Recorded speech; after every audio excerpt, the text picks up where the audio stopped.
Gálatas capítulo 3. Mas antes que viesse a fé, estávamos sob a tutela da lei e nela encerrados para essa fé que de futuro haveria de revelar-se. De maneira que a lei nos serviu de aio para nos conduzir a Cristo, a fim de que fôssemos justificados por fé. Mas tendo vindo a fé, já não permanecemos subordinados ao aio, pois todos vós sois filhos de Deus mediante a fé em Cristo Jesus. Porque todos quantos fostes batizados em Cristo, de Cristo vos revestistes.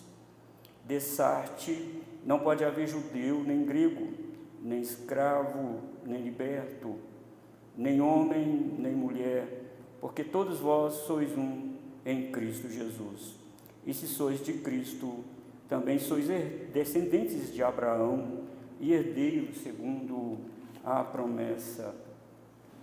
Meus irmãos, ainda permanece a pergunta, hipoteticamente, que os judaizantes teriam feito a Paulo: se Deus não salva por intermédio da lei, Paulo, por que ele deu a lei então? Por que a lei existe? Qual é o propósito da lei existir, apóstolo Paulo? Nós vimos, irmãos, no estudo passado, a primeira parte sobre a finalidade da lei. Vocês estão lembrados que o apóstolo Paulo diz que a lei veio para revelar quem nós somos. Nós somos transgressores da lei. Para revelar como espelho quem nós somos. Quando nos colocamos diante da lei de Deus, é como se estivéssemos olhando de frente para um espelho e a lei apontando irregularidade na nossa vida, irregularidade, irmãos, no nosso coração. Mas a lei só diz: está sujo aí, tem problema aí, mas ela não tem o poder de limpar estas sujidades dentro do nosso coração, e ela não tem como nos limpar, nos salvar. Ela só revela quem nós somos. Isso faz sentido, não faz? Porque como que eu sei que sou pecador? A lei revelou isso para mim, diz Paulo em Romanos. Eu não saberia se furtar seria pecado, diz Paulo em Romanos, se a lei não dissesse: não furtarás. Então eu sei que furtar é pecado porque a lei revelou isso. Então Paulo está explicando para os judaizantes, para os crentes daquela região da Galácia: vocês não podem se apegar à lei, porque a lei não tem o poder de salvar vocês. Vocês querem guardar dia, meses e anos, como nós lemos aqui no capítulo 4, vocês precisam guardar tudo, porque se não guardar tudo, maldito, vai ser pendurado no madeiro. Aí podemos, irmãos, pensar, muitas pessoas podem pensar: então a lei é inimiga do Evangelho? Não, a lei veio de Deus e o Evangelho também veio de Deus, só que a lei tem um propósito e o Evangelho tem outro propósito. E eu concordo aqui com todos os reformadores que eu li sobre isso. Ele diz que há lei no Evangelho e há Evangelho na lei. Então, não pense que o Senhor, como que o Senhor salvou lá no Antigo Testamento? Pela graça. Ele salvou pela graça. Foi pela fé. Aquelas pessoas que matavam aquele animal, eles criam de fato que aquele animal estava o substituindo. Eles criam de fato que eles mereciam estar no lugar daquele animal. Então a lei está dizendo: era você que tinha que estar aí, mas você não está. Então quando Moisés pegava o ramo e aspergia o povo com sangue, estava dizendo: vocês precisam de purificação, mas não é a lei que vai fazer isso. Não é o sangue desse animal que vai fazer isso, é o sangue de Cristo. Mas para isso precisa de um tempo.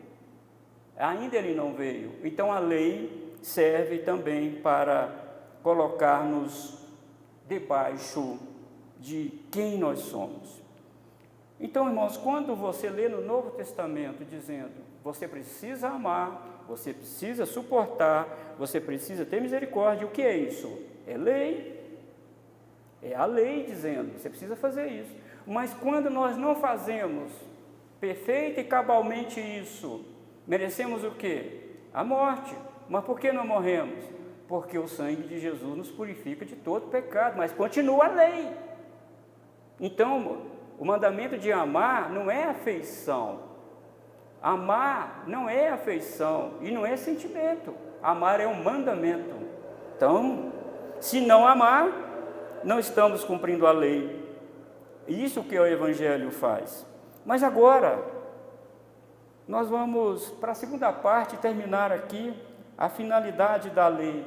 Observe que no versículo 23, o apóstolo Paulo usa a metáfora da prisão para os judaizantes e os crentes da Galácia entender para que serve a lei, para qual finalidade a lei veio. Mas antes que viesse a fé, estávamos sob a tutela da lei e nela encerrados. Essa palavra tutela, encerrado, é prisão. Vocês estão presos. Você está dentro de uma penitenciária. Então, para que serviu a lei? Para cercar o povo de Israel dentro dessa penitenciária do pecado. Interessante que não adianta você ter desempenho pessoal, diz Paulo aqui, quando ele usa a metáfora da penitenciária. Não adianta você tentar romper com esses grilhões, que você não vai conseguir. Você não consegue sair daí, você está preso aí. O pecado diz, você é pecador, e você não consegue, a lei diz, você é pecador, e você não consegue sair daí. Não tem jeito de você não ser pecador. Então Paulo está explicando detalhadamente para os judaizantes e para os irmãos da Galácia o porquê da lei, para que serve a lei. Por outro lado, irmãos, a lei não somente tocava na consciência do pecador, que ele estava preso pelo pecado.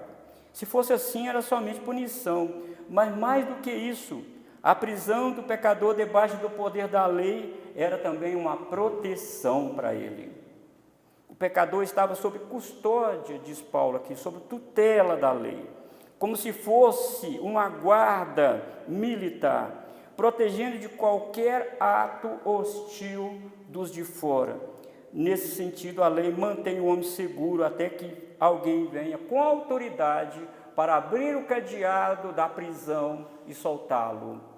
Está entendendo, irmãos? O apóstolo Paulo usando a metáfora da penitenciária, de uma prisão de segurança máxima, e isso é o pecado, e a lei é isso que você é. É isso que você é. Mas para manter-se seguro dentro, guardado pela essa guarda militar que era a lei, o que o pecador precisava fazer? Ficar parado lá dentro da penitenciária do pecado? Não. Você precisa realizar algumas tarefas dentro desta penitenciária.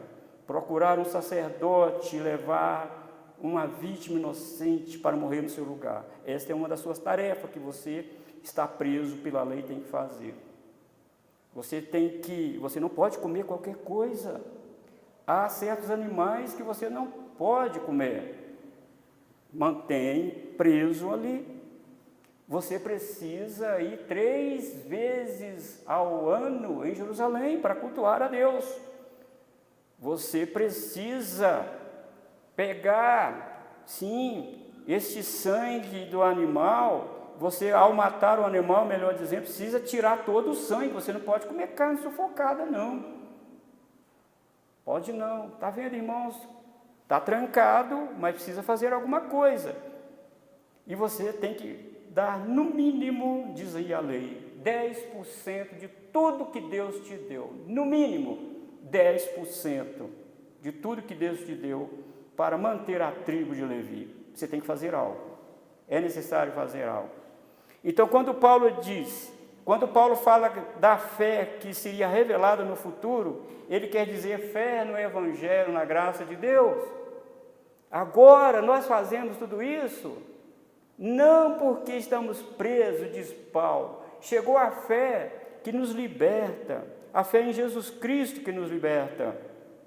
Agora fazemos isso por amor, por gratidão, porque os cadeados da penitenciária do pecado foram abertos e nós agora estamos livres agora, assim como aqueles crentes do Antigo Testamento que creram de fato no sangue inocente. Nós, olhando para trás, irmãos, agora o olhar é retroativo, olhando para trás, nós também vemos o sangue de Jesus Cristo. Isso é fé, fé no Evangelho, fé na graça de Deus. Mas agora, você entendeu o versículo 23? A metáfora da penitenciária, encerrado, tutelado ali dentro, não tem jeito de sair, só alguém de fora consegue abrir o cadeado.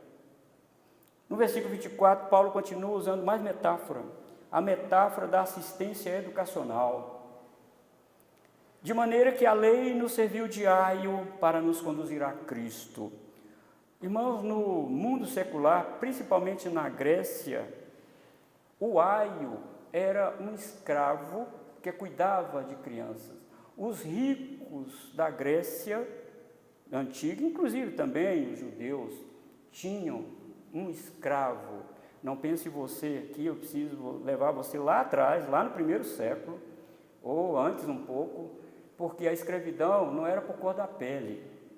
A escravidão é porque alguém não pagou a dívida. A escravidão se dava também porque houve uma incursão militar e aquela cidade ficou sitiada, foi vencida pelo exército. Então, todas aquelas pessoas eram escravas. Pessoas de alto cabedal, pessoas, filósofos também eram escravos. Gente da mais alta nata da sociedade eram escravos. Então, essas pessoas que tinham habilidades para educar, o homem, o dono, chamava ele de aio. Você vai tomar conta do meu filho. Você vai prestar atenção nele. Note bem, irmãos, que o aio não era um educador. E a palavra grega que o apóstolo Paulo usa aqui é paidagogo, de onde deriva o nosso vocábulo pedagogo, entende? Esse aio ficava de olho nas crianças. Olha, você não pode passar para o outro lado, você precisa brincar aqui. O aio levava a criança para estudar, ficava na escola de plantão até o filósofo liberá-lo para ele ir embora. A criança. O aio também era uma espécie, a criança estava numa espécie de prisão. O aio estava de olho nessa criança. E pensando, irmão, na lei como educadora, o que ela administrou de fato? O que a lei diz quem o homem é? Fez que o homem tomasse consciência da justiça de Deus. O aio falava, o seu pai não quer que você faça isso. E eu fui colocado para restringir a sua ação. Eu fui colocado para te ensinar boas maneiras. Eu fui colocado para falar com você que você é uma criança e que você não tem liberdade. Você não pode ter liberdade, você é uma criança, você não pode. E se uma criança respondesse o aio, que era muito difícil, o dono chamava severamente a atenção da criança. Não pode. Observe que o apóstolo Paulo está usando a cultura da época e falando, vocês conhecem o aio, vocês sabem quem é o aio. E eu estou dizendo que a lei é como o aio, instruindo, segurando, restringindo, até que venha Jesus, até que venha a fé. Vocês querem continuar ainda? Olha, irmãos, a sabedoria de Paulo aqui. Paulo estava dizendo para aqueles irmãos da Galácia e judaizantes, vocês querem continuar como criança? Vocês querem continuar sendo crianças, sendo tutorado? Vocês ainda querem continuar com a sua liberdade restringida? Depois você pode dar aqui até uma olhada aí, se você estiver com a Bíblia aberta, no capítulo 5 aí de Gálatas. Olha o que o apóstolo Paulo falou. Para a liberdade foi que Cristo nos libertou. Permanecei, pois, firmes, e não vos submetai de novo a jugo de escravidão. Que isso? Vocês querem continuar presos na penitenciária do pecado? É isso que a lei faz. Vocês querem continuar tutorado pelo aio? Vocês estão falando que querem isso. E você observa que no capítulo 4, versículo 11, o apóstolo Paulo diz: receio de vós tenho eu trabalhado em vão para convosco, se vocês querem continuar debaixo do aio, na instrução do aio. Sabe o que vocês são? Crianças. Ainda não atingiu a maturidade. E quando nós lemos aqui no contexto, o apóstolo Paulo diz que a criança, o menor, não tem diferença nenhuma do escravo, porque a criança tinha sua liberdade restringida, assim como o escravo. Então, se você observou aí na leitura, nós fazemos no capítulo 4, o apóstolo Paulo está dizendo: vocês querem continuar escravo? Se vocês se colocarem debaixo da tutelagem do aio, vocês estão dizendo que vocês são escravos. Então, irmãos, a lei ensinava que era necessário buscar uma graduação, né?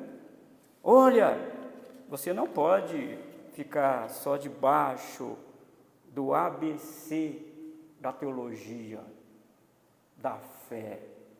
Você precisa crescer. Por isso que o apóstolo Paulo usa o vocábulo aqui pedagogo. Você precisa fazer uma graduação. Se vocês continuarem na lei, vocês ainda estão no primário. Estão debaixo das instruções do aio. É o primário que vocês estão.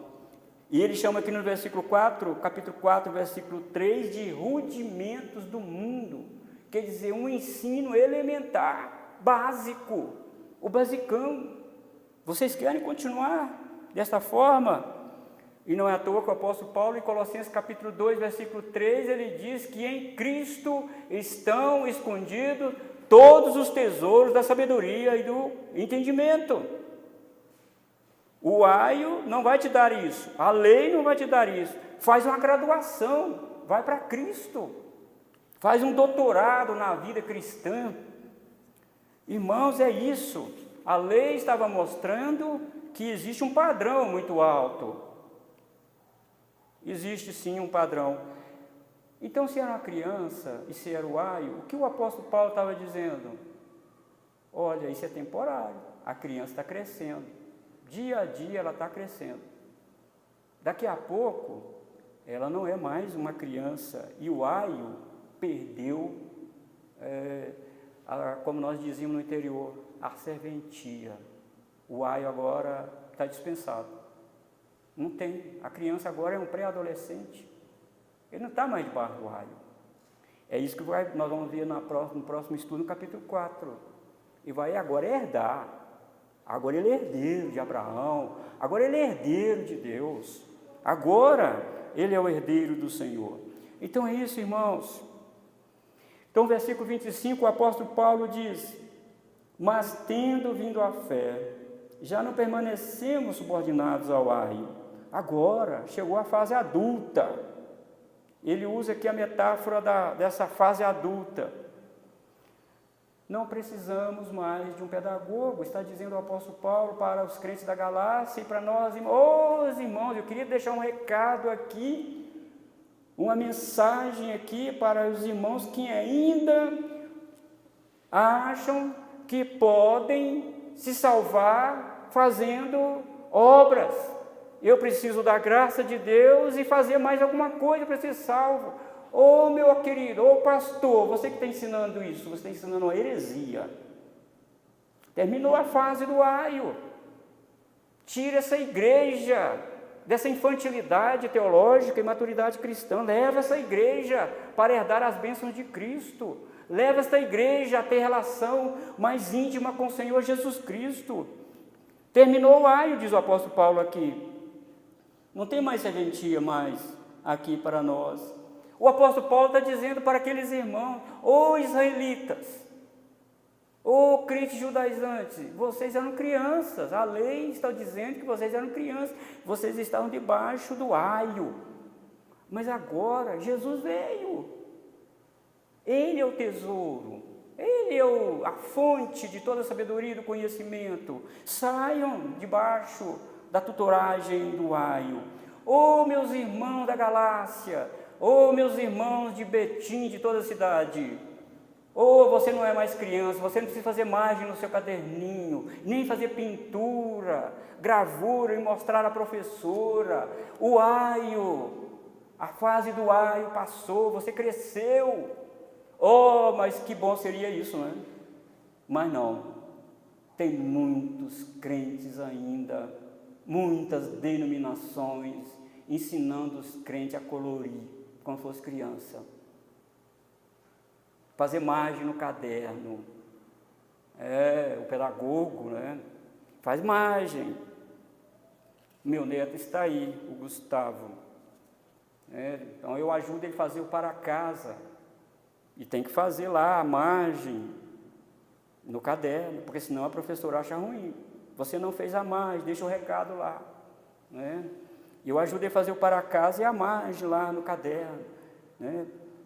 Ele até um dia, mas que coisa chata, eu vou fazer mais. Pois é, mas é o aio ainda.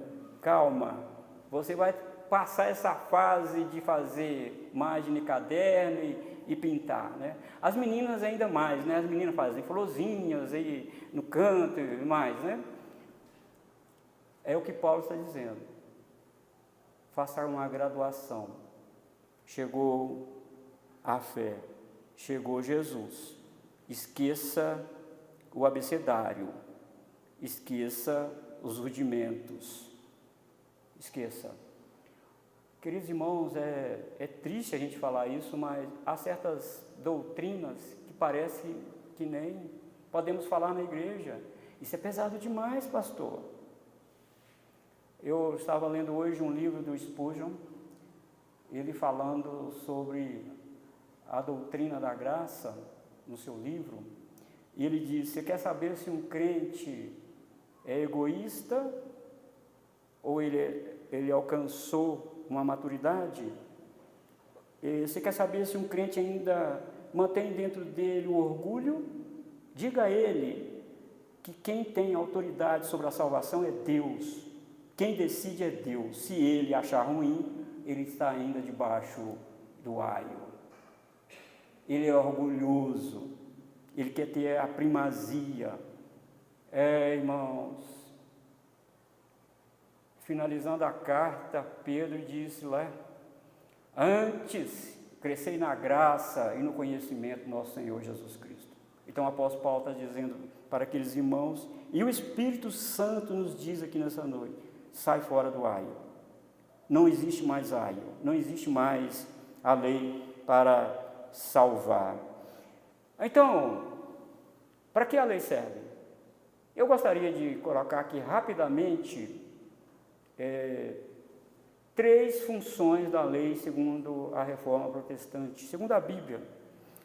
A Reforma Protestante, eu estou dizendo, alguns reformadores dizem que a lei tem 3 funções hoje. Hoje, ela não perdeu o seu efeito. Para salvar, claro que ela não salva, mas ela está em vigor.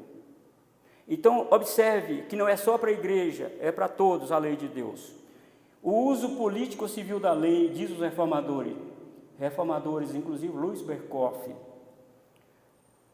a lei como uso político e civil, ela pune o infrator, fazendo com que a sociedade viva de forma melhor e tenha paz. Diz eles, um país onde se incorporam os princípios da lei de Deus é um país abençoado, e o contrário é um país que está sob o juízo de Deus. Leis frouxas quer dizer que Deus entregou aquele país ao caos e à desordem moral e civil. Este uso da lei é a manifestação da graça comum de Deus, não para tirar o pecado, mas para frear o pecado. É para frear. João Calvino usa uma expressão de colocar uma tranca na porta. Se der um chute na porta, a tranca sai. Não é chave, é uma tranca fraca. Então Deus deu essa graça comum para o mundo. Aqueles países que se aproximam da lei de Deus, que puna exemplarmente os infratores, a lei de Deus, Deus manda bênção sobre esse país. Mas o país que foge da lei civil de Deus, porque a lei ainda está em vigor, porque a lei diz que isso é pecado, a lei diz que isto é errado, a lei diz que isso é abominação ao Senhor. Então a lei ainda está gritando nos países e nos tribunais. Ouça, diz aqui a lei. Mas segundo o uso da lei, o uso pedagógico da lei, ela ensina que o homem precisa de um Salvador, caso contrário morrerá em seus pecados. Essa lei pedagógica, ela aguça no interior do pecador um senso de necessidade espiritual, direcionando-o até o herdeiro da promessa. A lei não promete salvar, porque sua função é revelar o pecado. Aqui se diz que a lei é o tutor, que leva o pecador a Cristo. Ela dá as primeiras instruções ao pecador sobre Cristo.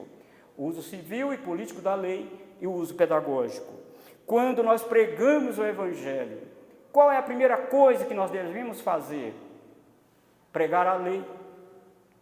Você é pecador. Lembra quando Jesus foi para as bandas da Galileia? O que ele falou? Qual foi o tom da pregação de Jesus? Marcos registra isto com muita clareza, dizendo: o tempo está cumprido, Jesus disse, e o reino de Deus é chegado. Arrependei-vos e crede no Evangelho. Isso, primeiro ele mostrou quem é o homem. Você é pecador. Olha o uso aí pedagógico da lei, mostrando quem somos nós. O uso didático da lei aqui é para os crentes. Para os crentes. A lei nos ensina a regra do reino de Cristo.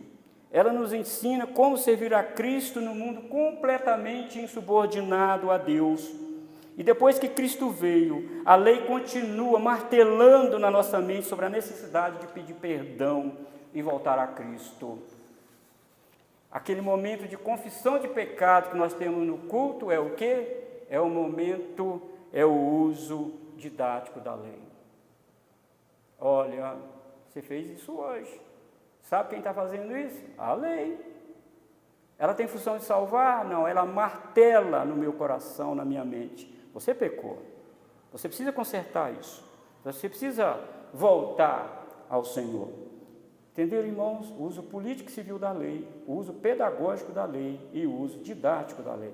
Então, a lei está em vigor? Sim, está em vigor. Quando nós confessamos nosso pecado ao Senhor, quem fez isso comigo? A lei de Deus. Então, vamos para o versículo 26, a metáfora da paternidade e relação filial. Pois todos vós sois filhos de Deus mediante a fé em Cristo Jesus. Quando Paulo está dizendo isso, ele está dizendo que a lei não pode gerar filhos. Ô Gálatas, vocês querem continuar na lei? Sério? Vocês querem continuar na lei? Agora, todos vós sois filhos de Deus. Por que ele não falou isso antes? Porque a lei não pode gerar filhos. A lei não tem o poder de regenerar. A lei não tem o poder de fazer uma pessoa morta nascer de novo. A lei não tem esse poder. Então, Gálatas, por que vocês estão voltando aos rudimentos aí? Por que vocês estão voltando? Vocês agora são filhos de Deus. E para exemplificar isto, ele diz: porque todos quantos, versículo 27, fostes batizados em Cristo, de Cristo vos revestiste. Então agora, o apóstolo Paulo diz que, olha, vocês mudaram de posição e de lugar. E essa preposição no grego em, vocês mudaram de posição e de lugar. Agora vocês estão em Cristo, não no aio, não na lei de Moisés, não em rudimentos. Vocês estão agora em Cristo. E como que como que ele ilustrou isso para aqueles irmãos e também para nós? Porque todos quantos foram batizados em Cristo, de Cristo vos revestiste. Agora, vamos pensar aqui o batismo que o apóstolo Paulo coloca. Conforme Atos capítulo 2, versículo 38, o batismo está ligado ao arrependimento e perdão dos pecados. Respondeu-lhes Pedro: arrependei-vos, e cada um de vós seja batizado em nome de Cristo para a remissão dos vossos pecados. Esse é um dos modos de revestimento de Cristo. O batismo também aponta para o recebimento do Espírito Santo. E recebereis o dom do Espírito Santo, diz Pedro neste sermão. Isso é salvação, isto é regeneração. Por que eu sei que é? Porque o apóstolo Pedro, ao pregar isso, ao falar isso para aqueles irmãos, ele está citando Joel capítulo 2, e versículo 38. E há de ser que depois derramarei do meu Espírito sobre toda a carne. Vossos filhos e vossas filhas profetizarão, os vossos velhos terão sonhos. Irmãos, o apóstolo Pedro está dizendo, o que vocês estão vendo acontecendo em Jerusalém, isso é a descida do Espírito Santo. E para receber e ser revestido de Cristo, precisa que arrependei-vos. E Atos capítulo 10, versículo 44, irmãos, até o 48, Pedro está fazendo um relatório para os apóstolos em Jerusalém.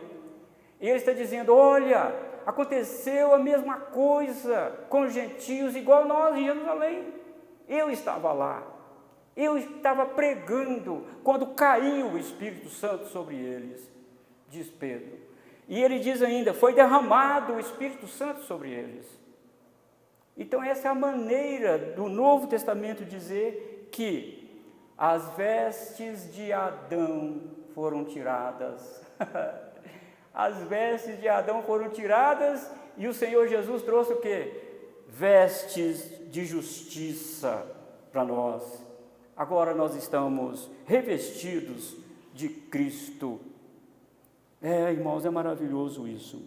E o versículo 28 e 29 diz Paulo, se a lei criava barreiras, se a lei restringia a liberdade, se a lei separava esse e aquele, o Evangelho não. O Evangelho não faz isso. Ô Gálatas, onde vocês querem ficar? Dessarte, não pode haver judeu nem grego, nem escravo nem liberto, nem homem nem mulher, porque todos vós sois um em Cristo Jesus. Então a primeira barreira que o Evangelho quebra aqui é a barreira étnica. Judeu, não pode haver diferença agora entre judeu e grego. Agora, vocês são um em Cristo. Mas os gregos continuam sendo gregos, com seu jeito, com seus costumes, mas agora, junto com os judeus, servindo ao Senhor. Por quê? Porque o Evangelho quebrou essa barreira que existia entre eles. Poderia um gentio entrar no templo para adorar? Nunca. Não poderia. Mas, acho que não é à toa que Mateus 27, 51 relata um episódio que aconteceu na morte de Jesus, que quando Jesus morre, o que aconteceu lá no templo? O véu rasgou de alto a baixo. Não tem mais agora separação. Agora vocês podem entrar. Então a primeira barreira aqui, irmãos, é a barreira étnica. Agora nós somos um só povo, um só batismo, um só Senhor, uma só fé, um só Deus e Pai de nosso Senhor Jesus Cristo, diz Paulo em Efésios. Agora nós somos um em Cristo. E a outra barreira está relacionada com as classes sociais, nem escravo, nem liberto. De novo o apóstolo Paulo toca, não é, irmãos? Que homem sábio, não é? Nem escravo, nem liberto. Pois é, o aio mantinha aquela criança como se fosse um escravo. Ele era escravo e mantinha aquela criança como escravo. A lei também, você não pode isso, você não pode aquilo, você tem que dar 10%, ou eu fiz as contas no livro de Levítico, inclusive, e Números e Levítico, os judeus davam em média 27% à tribo de Levi, não é? Agora é por amor, é por graça, por generosidade. Agora não, agora vocês estão presos a essa coisa não, nem escravo, nem livre. Por pertencer ao mesmo Senhor, à mesma igreja, não devemos fazer grupinho dos ricos e dos pobres dentro da igreja. Não podemos. Por quê? A razão para isso está no versículo 26, que nós já passamos. pois todos vós sois filhos de Deus. É fácil eu fazer um grupinho dentro da igreja que tem o mesmo vocabulário meu, que tem a mesma formação minha, que tem, digamos assim, os mesmos costumes que eu tenho, mas aqui, não. Na igreja não deve ter isso, não é, irmãos? Não podemos ter isso. Aquela pessoa que nunca foi à escola, diz Paulo, se ela foi batizada em Cristo, ela é filha de Deus. Não importa onde ela mora, a casa onde ela mora, não existe mais essa questão social dentro da igreja. Mas também, irmãos, não há mais divisão de gênero, nem homem, nem mulher. O cristianismo, irmão, veio quebrar essa barreira entre homem e mulher. Nos dias de Paulo, o mundo considerava as mulheres como sendo inferior aos homens. Imagina a poeira que se levantou quando Paulo escreveu isso, irmãos. Não tem diferença de direitos entre homem e mulher diante de Cristo. Imagine o poeirão que isso levantou lá naquela época. Essa declaração de Paulo, com certeza, revolucionou o mundo. Agora, homem e mulher têm os mesmos direitos em Cristo Jesus, são herdeiros de Cristo Jesus. Mas por que Paulo está falando isso aqui?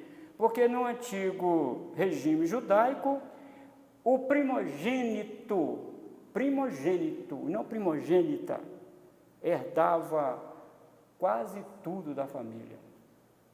Se a moça precisava arrumar um bom partido entre as tribos lá para casar, herdava quase tudo. O apóstolo Paulo vem e diz, não tem mais aqui primogênito. Primogênito é Jesus. Ele é o primogênito.